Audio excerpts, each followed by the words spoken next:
Can every number be divided exactly? If not, what happens to the remaining part?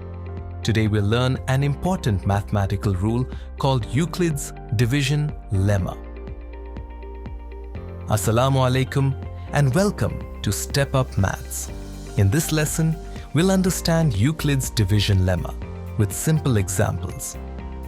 By the end of this lesson, you'll know the meaning of Euclid's division lemma, identify the dividend, divisor, quotient, and remainder, understand the formula, and solve basic examples. Suppose we have 11 books and we want to distribute them equally among 5 students. Each student receives 2 books and 1 book is left over. This leftover book is called the remainder.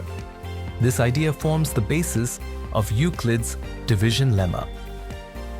Euclid's division lemma states that for any 2 positive integers, a and b, we can write a equals b multiplied by q plus r, where r is the remainder.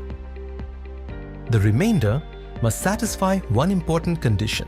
It can never be negative, and it must always be smaller than the divisor. Therefore, 0 is also a valid remainder. Let's divide 23 by 6. 6 goes into 23 3 times, giving 18. The remainder is 5. Therefore, 23 equals 6 multiplied by 3 plus 5. Now it's your turn. Divide 17 by 4 and identify the dividend, divisor, quotient, and remainder. Pause the video if you need more time. Let's quickly revise today's lesson. We learned Euclid's division lemma, its formula, the meaning of dividend, divisor, quotient, and remainder, and the important condition that every remainder must satisfy. Euclid's division algorithm is based on the division lemma. It helps us find the highest common factor of 2 positive integers. First, divide the larger number by the smaller number and find the remainder. If the remainder is 0, the divisor is the HCF. Otherwise, continue dividing using the previous divisor and the remainder.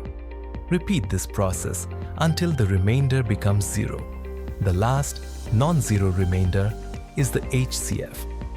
Notice how we continue dividing until the remainder becomes 0. The last non-zero remainder is the HCF.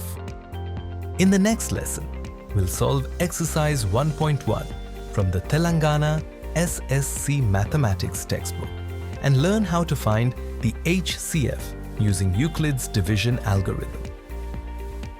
Thank you for watching.